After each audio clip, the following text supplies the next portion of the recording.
All right, ladies and gentlemen, you are welcome to another great episode on your favorite political talk show, The Truth with Ben Jokes.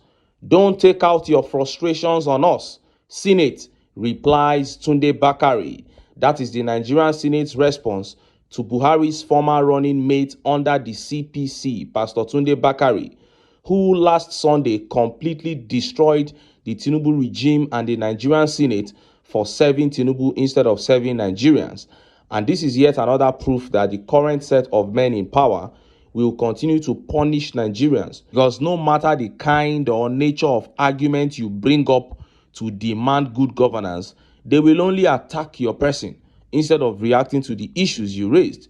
And this simply means that the state of Nigeria today is exactly how they want it, and they are obviously more inclined to making the situation worse than making it better.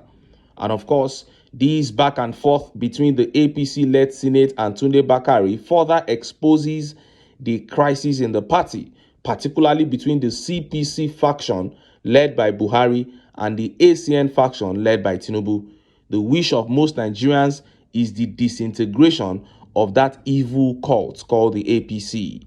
Now, let us get to the main story. National Security Advisor RIBADU further exposes the war and the confusion within the APC when he visited the much troubled Benue State hours ago. His visit did not only show that this administration will continue to fail in all areas, it also showed clearly that the APC is in deep trouble, and that is exactly what Nigerians want. We have been seeing a lot of altercation between the CPC faction of that party and the ACN faction, and now the visit of RIBADU to Benue has further aggravated that altercation. Before I show you details of this top story and how Nigerians reacted, let me quickly show you this video.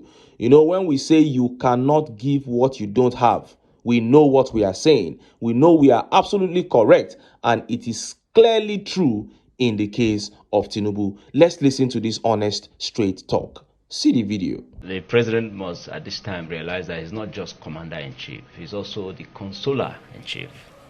At this time, one expected that few hours after returning back to Nigeria, he should have been in Plateau by now, should have visited Benue and other parts possibly by now. Emergency he only declaration. Just got back last. It doesn't live forever. He's the president. He's the president. If this president were proactive, if this president indeed cares about the Nigerian people, that's what he should do. But alas, he doesn't care.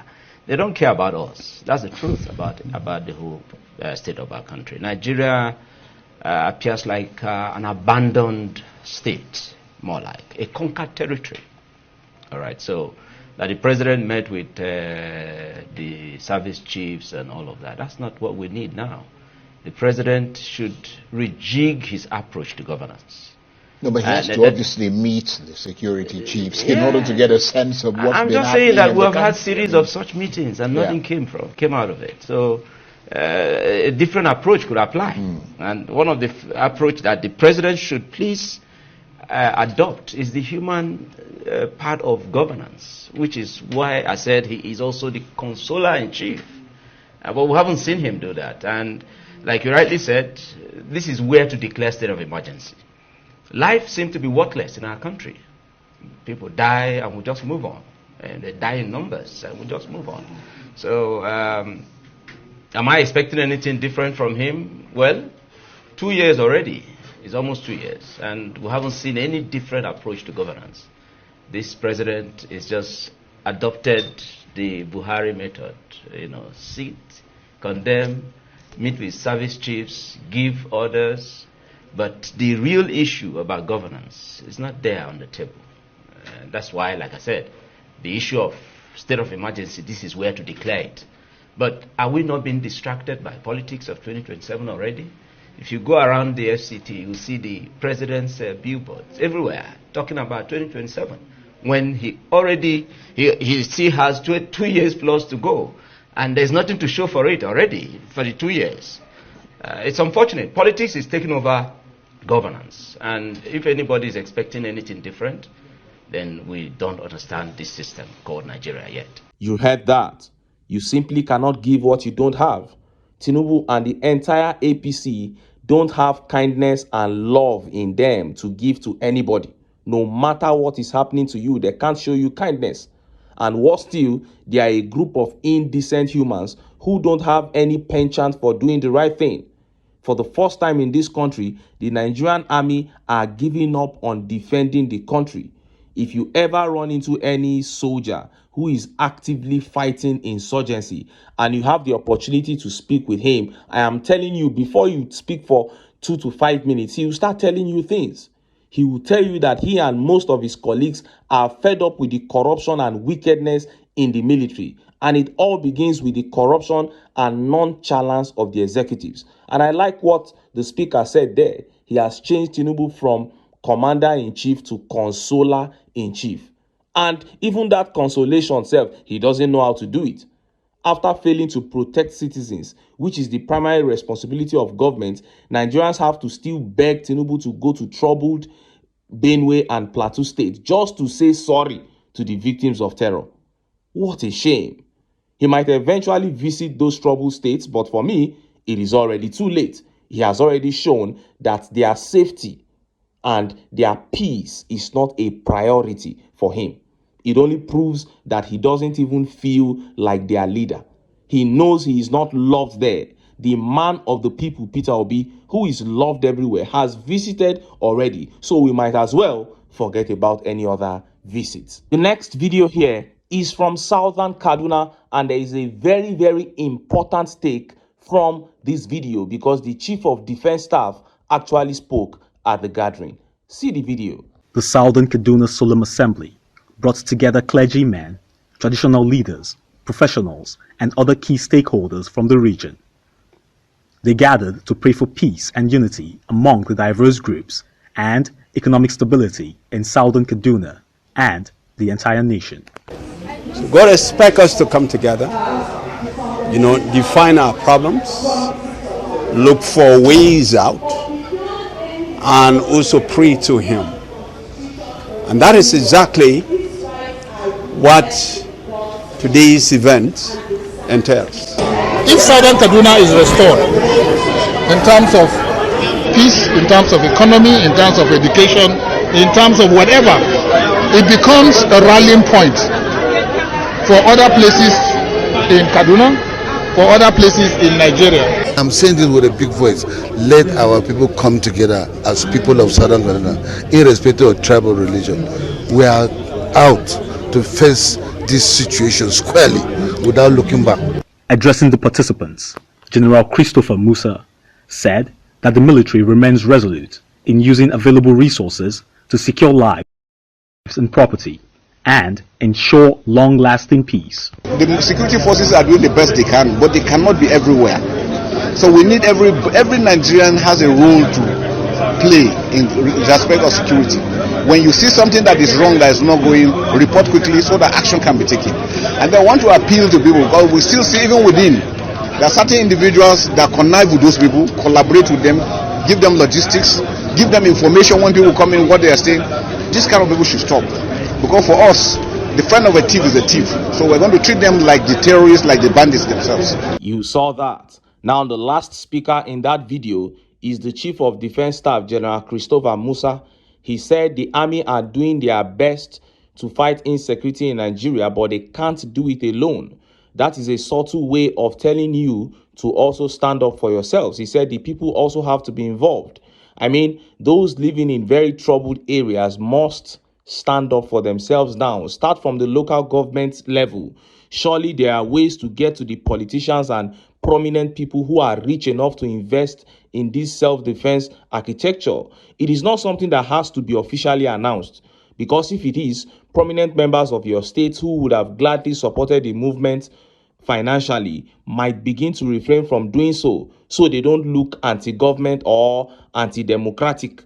So it is something that you have to do unofficially. Get up and form these groups to defend yourselves. There is Hisbah police in the northwest. These ones go about collecting entering people's shops and destroying their drinks. and nobody has said anything, let alone you that is coming together to protect your lives. The CDS has told you that you need to play a role. The DSS boss has told you that you need to be your first line of defense. So if you continue allowing yourselves to get butchered by these Fulani headsmen without defending yourselves in any way, it is now on you. Now, let us look at the top story. National Security Advisor Nuhu Ribadu, in his latest visit to Benue State, exposed the confusion in this regime and the fact that they will keep failing. He simply did that by going back to blame Buhari for the current failures of this regime, thereby revealing further crisis between the CPC faction and the ACN faction of the party, much to the delight of Nigerians. Look at how the papers reported it.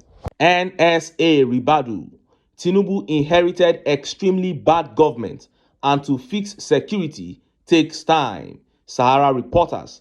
The National Security Advisor Malam Nuhu Ribadu has said his principal, Bola Tinubu, inherited an extremely bad government in a veiled reference to Muhammadu Buhari's administration, adding that to fix the country would take time. Ribadu noted that in terms of security, we are addressing the issues. To do harm is easy, but to fix things takes time. Speaking during a security meeting with stakeholders at the Benue State Government House in Makurdi, Ribadu commiserated with the people over the spate of killings and renewed attacks, assuring them that the Nigerian government was committed to overcoming the crisis. We will defeat it. The entire country is with you, Ribadu told the gathering. I commiserate with the people of Benue and assure you that this is a trying period for all of us, but we are 100% with you. Benue is an extremely important state to Nigeria. We must fight and maintain Benue as a peaceful state. The governor is doing well and we will support him, he said. The NSA acknowledged the efforts of Nigeria's armed forces, stressing that while it is not feasible to deploy soldiers or police to every community, progress is being made. Our armed forces are doing well. It is impossible to post security to every hamlet. What we need is support and for people to stop politicizing the killings. That will help us restore peace. We inherited an extremely bad government. Things have improved. We are addressing the issues. To do harm is easy, but to fix things takes time. We have considerably reduced the level of violence we met. These two we will confront. The NSA's visit comes amid renewed concerns over insecurity in Benue State and other parts of the country, with calls for urgent and effective intervention to halt further violence. You heard that. He said to fix things takes time. So 2 years is not enough. And then he lied to himself that they have considerably reduced violence in Nigeria. And he keeps saying this thing, and each time he says it, these terrorists, bandits, and headsmen will hit Nigerians very badly to show him that he has not done anything. And he keeps lying. And of course, he took a serious dig at the Buhari administration by saying they inherited an extremely bad government. In the last 2 weeks, there's been back and forth between the CPC faction of the APC and the ACN faction. Malami, the Attorney General under Buhari, particularly lashed out at the Tinubu faction for constantly criticizing Buhari, and he hinted at massive defection of the CPC bloc from the party. So I am happy with these recent comments from Nuhu Ribadu because I know that it will stir up more anger within the CPC bloc, which is Buhari's faction, and I expect to hear a reply from them soon. This is the way we want it. This is the way patriotic Nigerians want it for the APC. And to show how confused these guys are, APC governors weeks ago went to this same Buhari to beg him to appease the CPC bloc from decamping. Today, Ribadu is slamming Buhari. Can you see how confused they are? And if Buhari was extremely bad, why did Tinubu promise to continue from where Buhari stopped? And look at how Nigerians reacted. Let's take some of the tweet reactions to these comments by Nuhu Ribadu. AJ here said, Tinubu APC inherited extremely bad government from APC. So why are they complaining? They are complaining for their failure. What a shame. And Ken here began mocking them. He tagged Bashir Ahmed and Garba Shehu. Those are spokespersons of Buhari that are now threatening to leave the APC. He said, are you seeing what RIBADU is saying about your boss? That is good. Incite them so that they can scatter the party. And Servant of Truth here says, no, RIBADU, this was the same mantra that was sung under Buhari: fix the insecurity and stop the killings. They can't do anything about it. And Moshe Bolaton here says, the bandits are not the problem. Their sponsors are. Any fix that isn't leading to the arrest and prosecution of their sponsors or suppliers is dead on arrival. Many of their sponsors are APC members. So what are they going to do now? Concern Nigeria says they are now blaming the same Buhari they said he performed well. And Tinubu even promised to begin from where Buhari stopped. APC is a criminal enterprise. That is it. That's exactly what they are. They have come to steal, to kill, and to destroy. And that is why I keep telling Nigerians that nothing good is going to come out of the APC. The situation is only going to get worse. If Nigerians desire to fix their country and have a fatherland that they can be proud of, then they must come together, jettison their sentiments, and get the APC out of office. But until then, make I still enter town. Make I go get some ogbonge political news wey una go like. Why? Because of una. Na I dey here, so don't go away. Don't go away.